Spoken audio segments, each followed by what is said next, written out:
Hello friends, welcome back in और YouTube channel. तो कैसे हैं आप सभी। आज के इस लेक्चर में हम लोग देखने वाले हैं क्लास 9th के फिजिक्स का साउंड चैप्टर का सेकंड पार्ट। ओके, तो ये सेकंड पार्ट है और फर्स्ट पार्ट हमने जो है अपलोड कर चुका है हम लोग। ठीक है, तो आज के इस वीडियो में हम लोग देखेंगे रिफ्लेक्शन ऑफ साउंड वेव्स क्या होता है। ठीक है, यहाँ पर देख सकते हैं एप्लीकेशन ऑफ अल्ट्रासाउंड, इसके बारे में आज हम लोग कुछ डिस्कस करने वाले हैं और कई सारे टॉपिक्स हैं जिनको हम लोग बढ़िया से डिस्कस करेंगे। सबसे पहले रिफ्लेक्शन ऑफ साउंड वेव्स में आप देखेंगे इको क्या होता है। तो जब भी आप किसी बड़े हॉल में गए होंगे और वहाँ पे जब भी आप अकेले रहे होंगे और कोई आप साउंड निकाले होंगे, हेलो वगैरह, मतलब कुछ भी, तो आप देखे होंगे कि आपकी आवाज़ जो है गूंजती है। ठीक है, वो रिफ्लेक्ट होके बार बार आपको वापस सुनाई देती है। ठीक है, तो वही चीज़ जस्ट सेम इको है कि the phenomenon where a sound is heard again due to reflection is called echo. Okay, तो वही जो है इको है। अब यहाँ पर बोला गया है कि जो भी साउंड हमको जो है हियर्ड अगेन, जो दोबारा सुनाई देता है रिफ्लेक्ट होने के बाद में, आपको दोबारा कब सुनाई देता है? जब वो काफ़ी बार रिफ्लेक्ट होता है, गूंजता रहता है। ठीक है, तब आप रिफ्लेक्शन के कारण वो आप बार बार सुन पाते हैं। ठीक है, और ऐसा बड़े हॉल में ज़्यादातर देखने को मिलता है। और जब भी आप जो है देखेंगे कि कोई पिक्चर हॉल वगैरह रहता है तो वहाँ पर देखेंगे कि बड़े बड़े जो है कपड़े के मोटे मोटे कपड़े लगा दिए जाते हैं, जिससे कि वो जो साउंड होता है वो एब्जॉर्ब हो जाए, रिफ्लेक्ट ना होने पावे। ओके, एंड जब भी आप वीडियो वगैरह, कभी बड़े यूट्यूब चैनल जो होते हैं वो लोग जो भी कोई वीडियो वगैरह अपलोड करते हैं, बनाते हैं, तो आप देखते होंगे कि वो लोग कुछ जो है चीज़ें लगाए रखते हैं जिससे कि वो वॉइस जो होता है वो एब्जॉर्ब हो जाता है उसमें जाके। ठीक है, तो जिससे कि रिफ्लेक्ट होके बार बार आवाज़ गूंजे ना। ओके, अब देखना है हमको सोनार क्या होता है। यहाँ पर SONAR, Sonar. Okay, it is a technique that usage sound और अल्ट्रासोनिक वेव्स टू मेजर। ठीक है, तो ये एक प्रकार की टेक्निक है जो दैट यूजेज साउंड, जो कि साउंड का यूज करती है, और अल्ट्रासोनिक वेव्स होता है एक, उसको ये यूज करती है टू मेजर डिस्टेंस। तो डिस्टेंस को मेजर करने के लिए, डिस्टेंस को नापने के लिए जो है वेव्स का और अल्ट्रासोनिक वेव्स का और साउंड का यूज करती है। ओके, और एक चीज़ हमको और जान लेना है कि जो ह्यूमन के सुनाई देने का जो रेंज होता है, कितना रेंज हो, कितनी फ्रेक्वेंसी हो कि ह्यूमन को, एक मनुष्य को कोई भी आवाज़, कोई भी साउंड सुनाई दे। ठीक है, तो यहाँ पर आप नोट पॉइंट कर लीजिए। यहाँ पर अगर जो 20 हर्ज से 20 किलो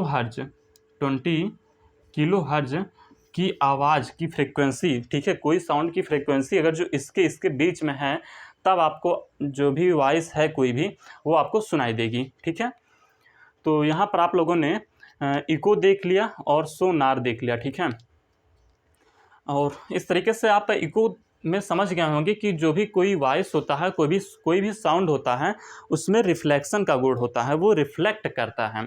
जिस प्रकार से आपका जो लाइट होता है वो एक जगह से टकरा करके दूसरी जगह पे पहुंच जाता है और उसी एंगल से वो वापस लौटता है जिस एंगल से वो टकराया है किसी चीज़ पे। ठीक है, तो जस्ट सेम वही जो है फार्मूला, वही आपका कंसेप्ट यहाँ भी अप्लाई होता है कि आपका जो साउंड, जो भी साउंड के वेव्स चलते हैं, वो कहीं भी टकराते हैं तो उसी एंगल पे वो वापस लौट आते हैं।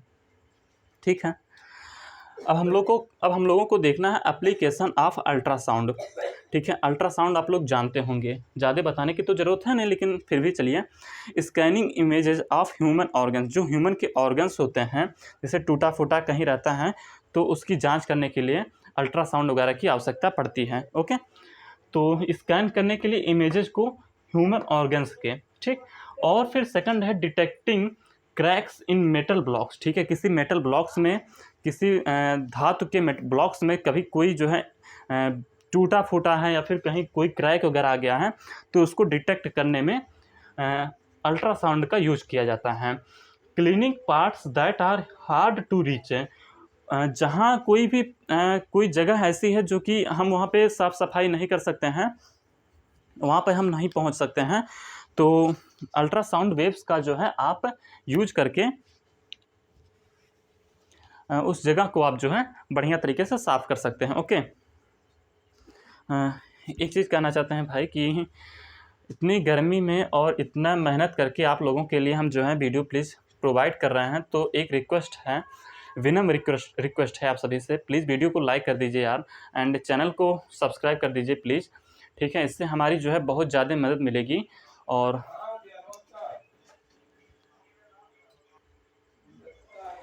आपका जो है छोटा से छोटा प्रयास जो है यार हमें बहुत ऊंचाई पे लेके जा सकता है और हमें भी अपनी आगे की पढ़ाई के लिए बहुत ज़्यादा मदद कर सकता है। तो प्लीज़ लाइक करिएगा वीडियो को, चैनल को सब्सक्राइब करिए, तब तक हम लोग आगे बढ़ रहे हैं।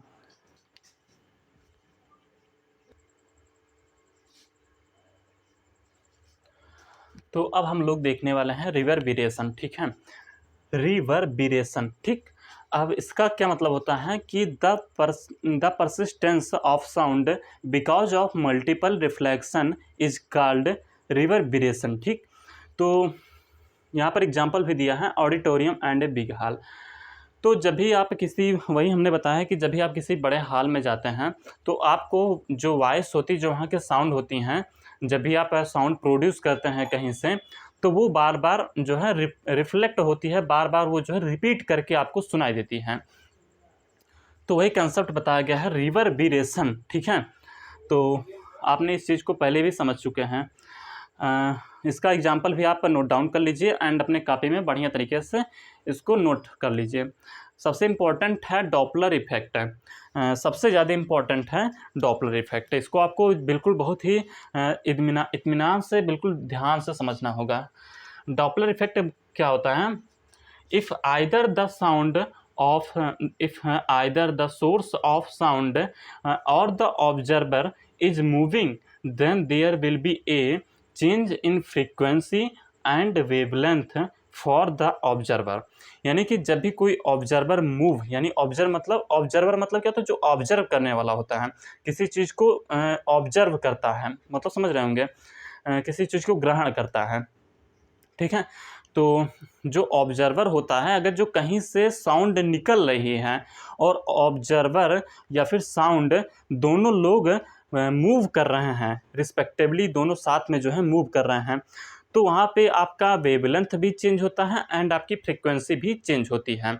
इस चीज़ को जो है डॉपलर ने, जो कि एक साइंटिस्ट हैं, उन्होंने बताया था, ठीक है।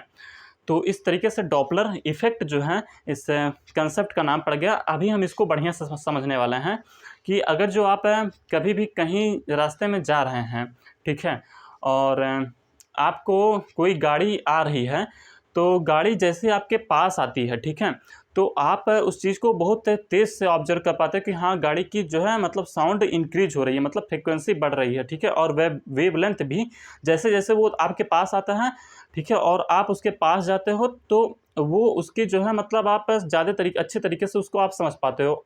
अगर जो वही चीज़ दूर है, कोई गाड़ी दूर है, तो आप उतना अच्छे तरीके से नहीं समझ पाते हैं या फिर नहीं समझ पाते हैं, क्योंकि उसके वेवलेंथ में कमी होती है और इसी तरीके से आपकी फ्रीक्वेंसी मतलब वो काफ़ी दूर होता है। लेकिन जब वो भी चल रहा है, आप भी चल रहे हो, एक दूसरे से पास या दूर जा रहे हैं, तब उस चीज़ की आप मतलब जो है ये चीज़ जब समझ पाते हैं कि हाँ, वेवलेंथ में कमी या बढ़ोतरी हो रही है या फिर फ्रीक्वेंसी में कमी या बढ़ोतरी हो रही है। इसी प्रकार से अगर जो ट्रेन को अभी आपने कभी देखा होगा, ट्रेन, तो जिस तरीके से आप जो है ट्रेन से काफ़ी ट्रेन की आवाज़ चल रही है और ट्रेन से आप काफ़ी दूर जा रहे हैं, ठीक है, तो ट्रेन की आवाज़ आपको ज़ाहिर सी बात है भाई कम सुनाई देगी, ठीक है। तो धीरे धीरे आवाज़ उसकी कम हो रही है, फिर कहीं डीजे बज रहा है तो काफ़ी तेज़ से साउंड प्रोड्यूस हो रहा है वहाँ पे। तो अगर जो आप उसके पास जा रहे हैं, वो भी आपके पास आ रही है, ठीक है, मूव करते हुए, तो आपको वो चीज़ काफ़ी अच्छे से समझ में आएगी, क्योंकि फ्रीक्वेंसी ज़्यादा होगी एंड वेवलेंथ भी उसका जो है काफ़ी पास होगा, और ठीक है।